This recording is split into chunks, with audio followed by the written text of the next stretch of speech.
if you look at all the persecuted people of the world, it's millions of people. They can't all come here. And we had refugee programs that were acting as a magnet for why people to come here. prioritize Afrikaner farmers? Well, because it's a small subset, it's a new issue, and the president identified it as a problem and wanted to use it as an example. But that's different from having these refugee programs that were basically spending money to put people up in communities and accommodate them, and it was acting as a magnet. Millions of people entered this country illegally, and today the border is sealed. Well, I'm not the one arguing that. Apparently you are, because you don't like the fact that they're white, and that's why they're coming. I'm just asking you to say that would be unacceptable. Well, no, I would say that the United States... a very easy thing to say. The United States has a right to pick and choose who they allow into the United States. Even based on the color of somebody's skin. You're the one that's talking about the color of their skin, not me. These are people whose farms were being burned down and they were killed because of the color of their skin. Well, well, you've demonstrated enough because you think anyone should be allowed into this country for any reason because they met a certain criteria. Who has said that? We are going to prioritize people that come into our country on the basis of what's in the interest of this country. That's a small number of people that are coming. But you said this weekend that but in other cases, it's harder to vet. In other cases, it's more difficult. And by the way, the United States admits people every year. 1 million people come to this country every year legally. 1 million and people now a year come to this there country is legally. one group of people that have an easy pass into this country for the first time. What's going on, America?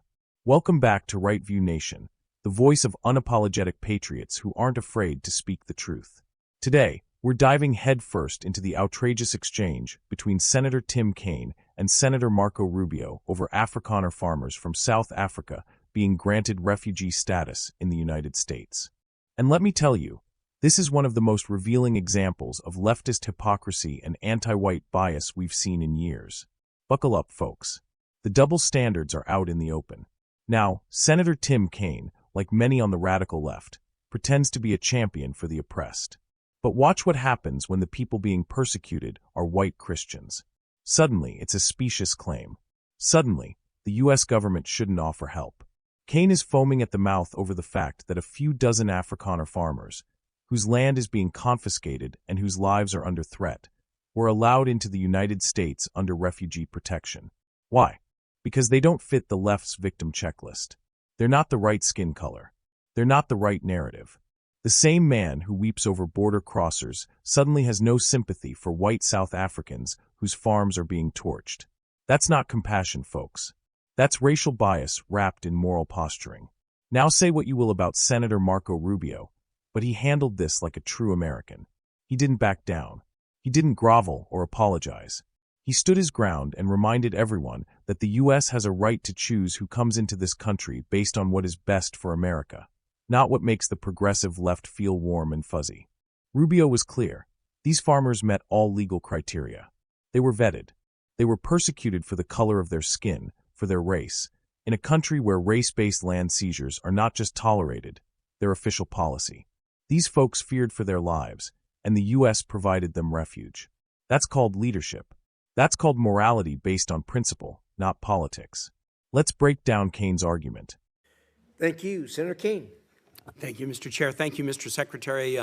In response to an earlier question, you sort of posed a question back. What is one thing that has happened during the Trump administration that has strengthened Vladimir Putin's hand in Ukraine, mentioning that the sanctions were still in place? I just would like to introduce for the record an article dated February 28 from NBC News titled, State Department Terminates U.S. Support of Ukraine Energy Grid Restoration. That'll be entered in the record.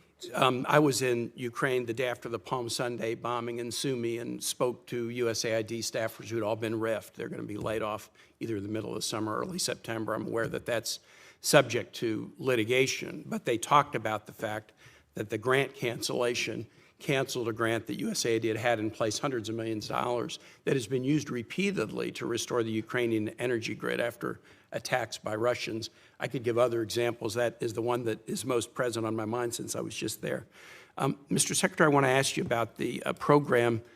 It's the United States Refugee Assistance Program, and this is a program that state is the manager of, but together with other cabinet secretariats, DHS and HHS. State plays the lead management role, and it is how to manage the U.S. refugee assistance programs in tandem with contractors who help the United States on that.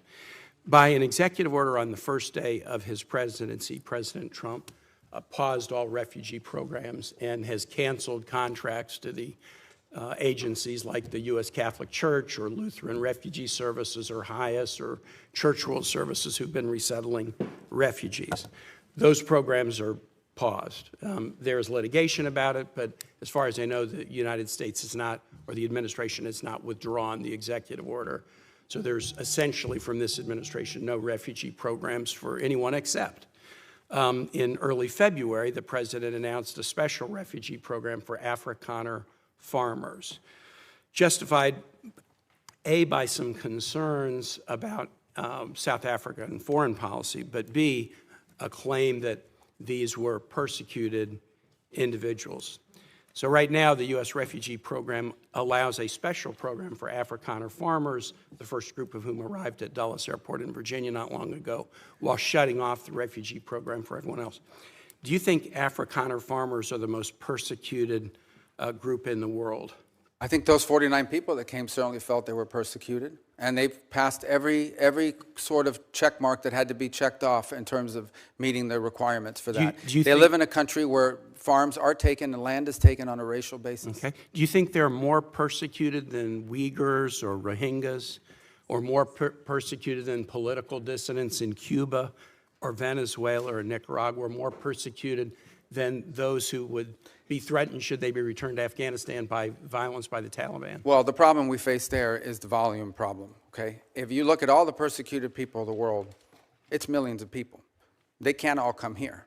And we had refugee programs that were acting as a magnet for why people to come here. prioritize Afrikaner farmers? Well, because it's a small subset, it's a new issue, and the president identified it as a problem and wanted to use it as an example. But that's different from having these refugee programs that were basically spending money to put people up in communities and accommodate them, and it was acting as a magnet. Millions of people entered this country illegally, and today the border is sealed. Let me challenge you, and I'm just going to say for the public, if you want to understand about the, quote, persecution of Afrikaner farmers, go look at the composition of the South African government. Since July of 2024, there's a government of national unity, and the opposition party to the ANC, the Afrikaner Party, the Democracy Alliance, is part of the governing coalition.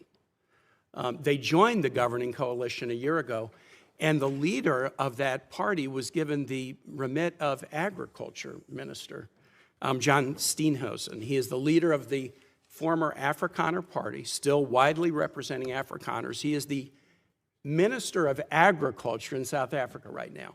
I assert that this claim that there's persecution of Afrikaner farmers is completely specious. Are you aware ever during the apartheid era in South Africa did the United States establish a special program to allow South African blacks who were treated as second-class citizens in the apartheid program, a special program so they could claim refugee status in the United States? No, because I was probably in 9th grade or 8th grade at the time. Yeah, well, then I don't expect you to know. I'll just tell you, never has there been a program, a special program for Africans to come in as refugees to the United States. We've allowed special programs for people being persecuted for their religion, Soviet-era Jews. We've allowed special programs for people fleeing from communism, Cuba, Vietnam, the Soviet Union.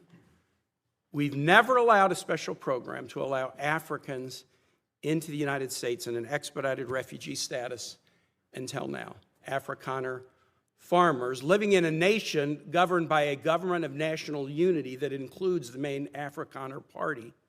And actually, an even more right-wing Afrikaner Party is also included in the coalition government. Now, would you agree with me, Mr. Secretary, that if we're interpreting the statutory phrase, a well-justified fear of persecution, we should try to do that in an even-handed way? I think we should try to do that in the interest of the national security of the United States. So okay, I agree with you too. We should.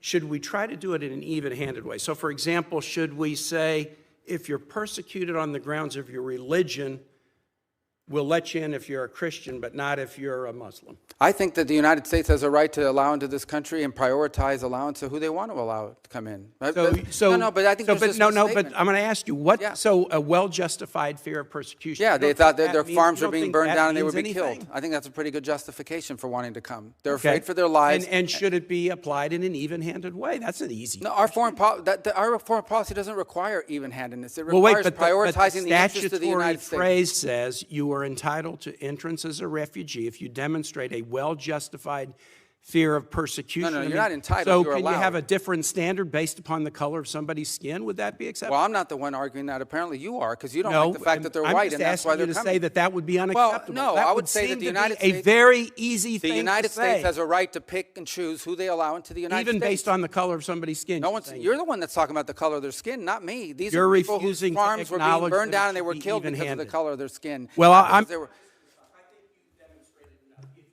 Well, you've demonstrated enough because you think anyone should be allowed into this country for any reason because they met a certain Who has criteria. said that? We are going to prioritize people that come into our country on the basis of what's in the interest of this country. That's a small number of people that are coming. But in you that said particular you said case. this weekend that But there in would other be more. cases, it's harder to vet. In other cases, it's more difficult. And by the way, the United States admits people every year. 1 million people come to this country every year legally. 1 million And people now a year come to this there country is legally. one group No of other people country in that the have world an is nearly as easy generous. pass into this country. For the first time, this administration has said Afrikaners get an easy pass and refugee programs for the remainder of the world are shut off. And you can't say to the American public that we should apply this statute in an even-handed way. No, I I'm think it should shocked be at that, applied in a and I way. No, yield well, you back. shouldn't be shocked. It should be applied in the national interest of the United States. Our immigration policy should be based on the national interest of the United States. Period. End of story. If there is a subset of people that are easier to vet, who we have a better understanding of who they are and what they're going to do when they come here, they're going to receive preference, no doubt about it. There are a lot of sad stories around the world, millions and millions of people around the world. It's heartbreaking.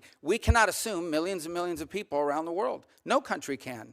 So you have to have a process of deciding who do you prioritize, who do you allow in. We do it all the time. We do it in our immigration system now under our current laws. Unfortunately, it's primarily based on family connection and not on what they're going to contribute to the society from a merit standpoint. That should be changed, but that'll require statutory changes. But the bottom line is this notion that somehow we have to accept anyone who wants to come to the United States is absurd.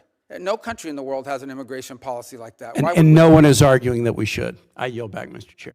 He claims the persecution of Afrikaner farmers is specious because one of their political parties is part of a coalition government in South Africa. Really? So because a politician of their ethnicity holds a title, the people aren't being persecuted? That's like saying no crime exists in America because we have a Department of Justice. That's the same twisted logic the left uses over and over again. They can't debate facts, so they shift goalposts. Kaine even brings up apartheid, as if somehow the sins of the past justify ignoring the suffering of innocent farmers today. He actually admits that the U.S. never offered refugee programs for black South Africans during apartheid, and instead of being outraged by that historical injustice, he uses it as a reason to deny aid to Afrikaners now. How messed up is that? Rubio nailed it. This isn't about race. It's about America's interests. The United States can't, and shouldn't, accept every persecuted person on the planet. There are millions. But when a small, well-vetted group comes forward with a legitimate fear of persecution, meets all legal standards, and poses no threat to our nation, why should we turn them away? Is it because they're white? Is it because they're Christian? Because that's sure what it's starting to look like. The left preaches about inclusivity, but when it comes to straight, white Christian victims, suddenly it's specious. Suddenly it's controversial. Suddenly, you're not allowed to be a refugee if you don't fit the DI brochure. The reality is, this whole debate exposes what's wrong with the modern Democrat Party. It's not about compassion. It's about control. They want to be the gatekeepers of victimhood. And if you don't pass their ideological purity test, you're tossed aside, even if you're facing literal violence and land theft. Senator Kaine showed us that the left doesn't want even-handedness. They want ideological obedience. If you're not a part of their preferred demographic, they don't just ignore you. They resent you for asking for help. Here's the bottom line, patriots. America belongs to us, and we should decide who comes in, based not on the radical whims of elitists like Tim Kaine, but on what's right, what's moral, and what keeps this nation strong. We've got to stop pretending the left has a monopoly on empathy. They don't. Their empathy is selective, weaponized, and rooted in anti-American ideology. Thank God for voices like Marco Rubio's that still stand for sovereignty, truth, and common sense. If we let the Kaine crowd dictate immigration, we'll be living in a country where the law bends to social media mobs, where compassion is redefined by CRT handbooks, and where fairness is measured in skin tone. Not on our watch. This is Right View Nation, and we will never stop calling out the hypocrisy. Stand strong. Speak up. And as always, God bless America. If you're tired of the race-baiting double standards, hit that like button, subscribe for more unapologetic truth, and let us know in the comments. Should the U.S. decide immigration based on national interest or social justice theatrics?